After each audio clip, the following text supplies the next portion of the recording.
So okay, what's up mga sir? It's me again, MacRaider. So kung makikita nyo mga sir, meron tayong dalawang Sniper 150 mga sir. So dalawang Doxo. Ito yung unang version ng Doxo na Sniper. Tapos ito yung pangalawang version ng Doxo mga sir. So bale yung vlog natin ngayon, short vlog lang to. I-compare lang natin yung motor ni Sir Beruela na naka racing ECU. Kasi dati nagawan ko na to ng video, kaya lang hindi pa tayo marunong talaga ng tuning sa ECU. So ngayon sa experience, so mukhang marunong na tayo mga sir.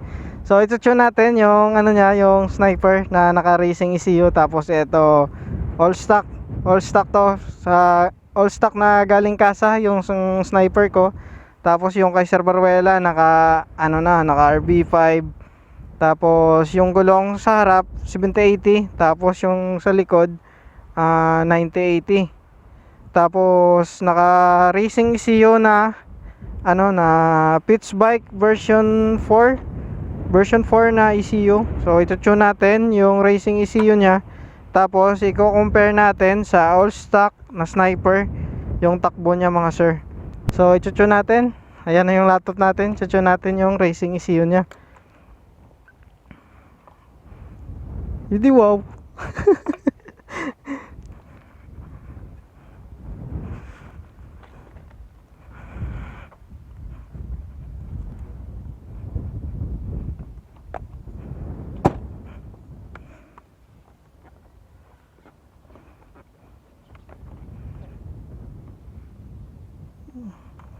So naka-connect na yung natin, yung data cord sa laptop natin, tsaka na-open na rin natin yung yung app ng Pitch Bike mga sir. Hindi ko alam kung nakikita nyo, pero bahala na. So kukonek na natin, i-on natin ang racing ECU, tapos read all. So sayang wala si Serayo, siya sana yung gagawa nito. busy. So tayo na lang yung gagawa sa Sniper ni Sir Beruela. So merong apat na mapping tong racing ECU ni Pitch Bike. So isang mapping lang yung gagawin natin.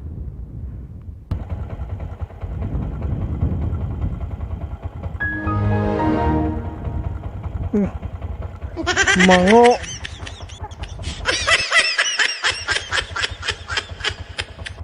Yop. Ang bala na charge ko no. Yop. So ayun mga sir, natapos na nating tunuhin tong Sniper 150 ni Sir Beruela. So nalobat pa yung laptop natin, kaya umuwi pa tayo para i-charge. Ngayon okay na, nakapag test run na tayo sa motor ni Sir Beruela. So nakailang nakailang testing tayo bago natin nakuha yung yung magandang takbo niya sa dulo.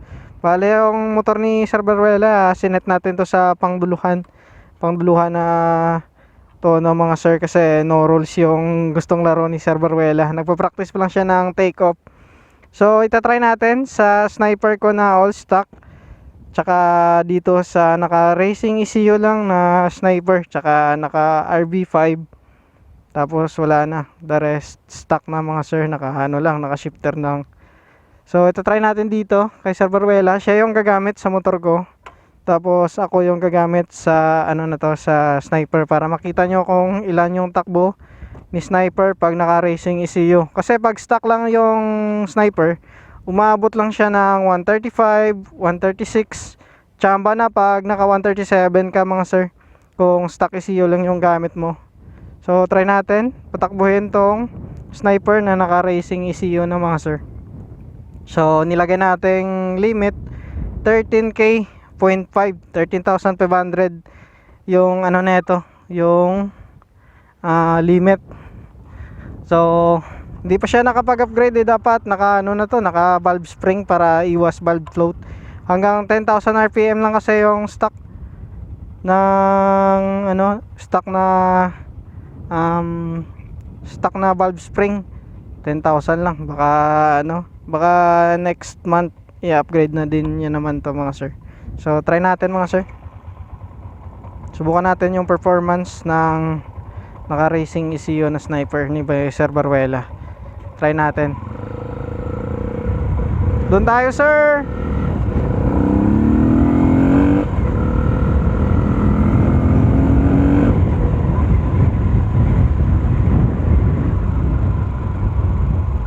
Try natin sa pinakadulo yung takbo ng sniper na to.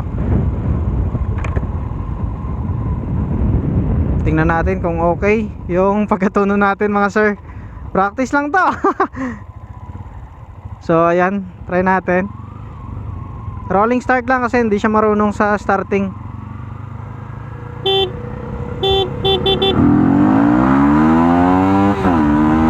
Second gear pa lang, wala na.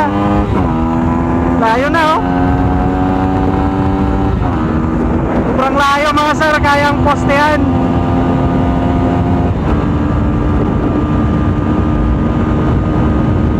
Layo, sobrang layo niya oh.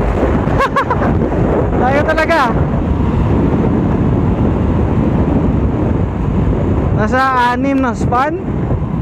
Di lang ako sigurado. Bigyan natin siya ng plus kung kaya natin siyang habulin.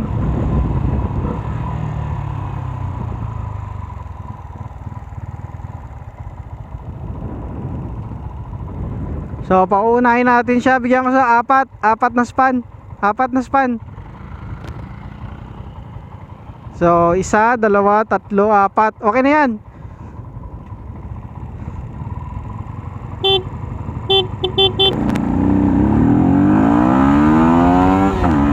Second gear.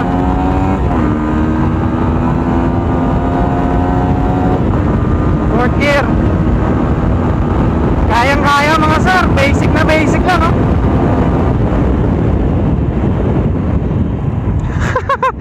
Aso! Tahi na, may aso pala dun. Akala ko umalis na. Putik.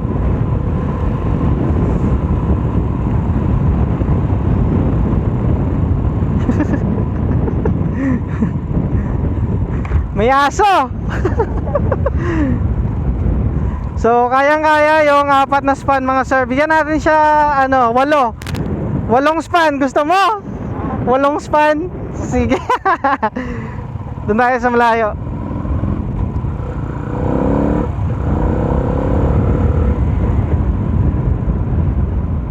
So ganon yung performance ng motor natin pag naka-tune.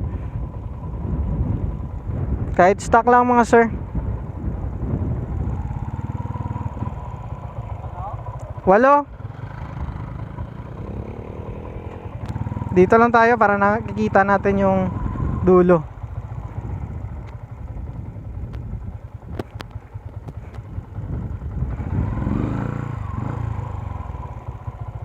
Walo na ba? 1, 2, 3, 4, 5, 6, 7, 8. Walo.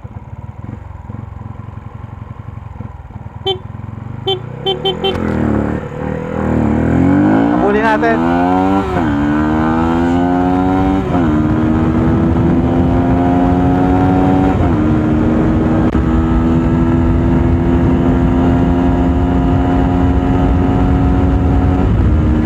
Yan ako. Kayang-kaya ko sir.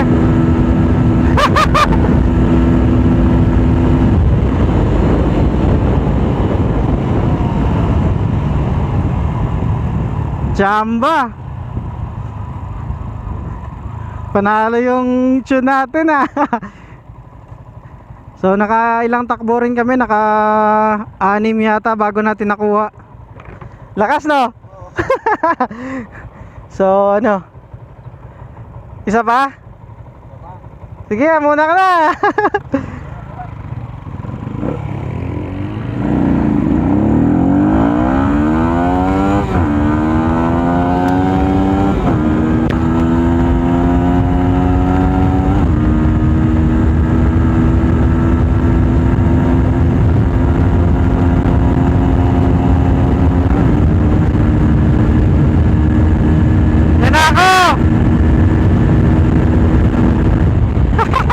Tumaya, malayo pa eh. So, goods mga sir. Panalo yung ano, yung naka-racing ECU.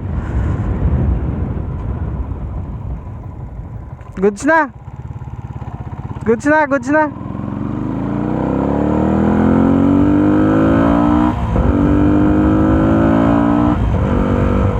Nakukulangan pa ako. Medyo Nagli-lean out sa 5,000 tsaka 8,000 RPM. Pero konti lang naman. Goods na.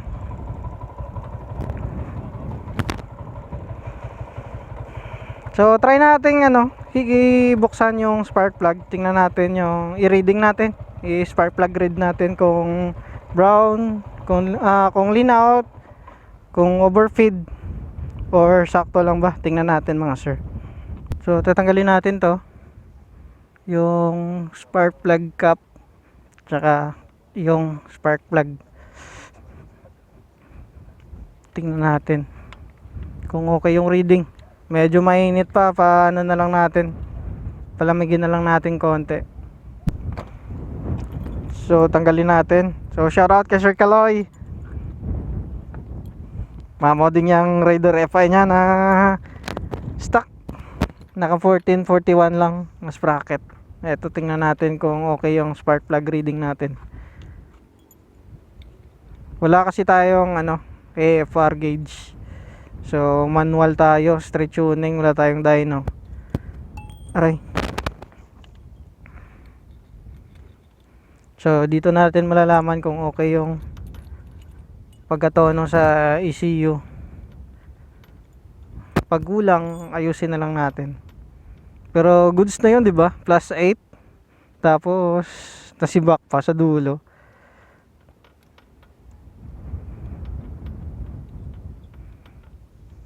Bang!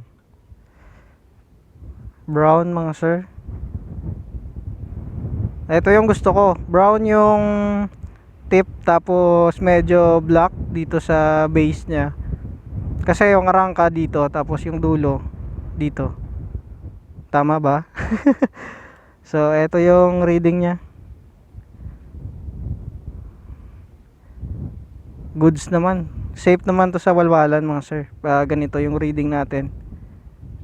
Alright. So okay na mga sir. Siguro sa susunod naman yung ignition timing naman yung gagalawin natin. Kasi stock lang yung ignition timing nito. Stock lang yung ignition timing sa ECU lang mga sir, hindi sa makina. Ignition timing kasi sa naka ECU pwede mo nang adjustin. Pwede mong i-advance para mas malakas yung arangka, ganun. So eto stock lang, sa lang tayo, sa fuel mapping lang tayo nag-adjust. Duluhan naman yung laro nito sa Sunday. Sigurado Superman na naman to yung may-ari. Sir no?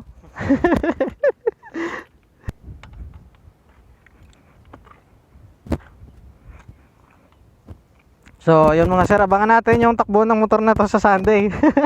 So panigurado madami na yung sasama kasi nakita nila na ang saya ng walwala natin.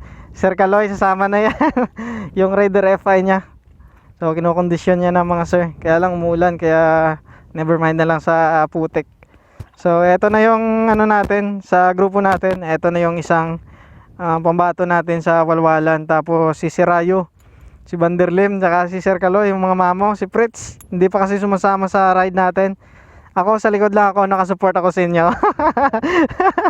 So yun, hanggang dito na lang siguro yung vlog natin mga sir. Ride safe palagi. Alright, yes sir.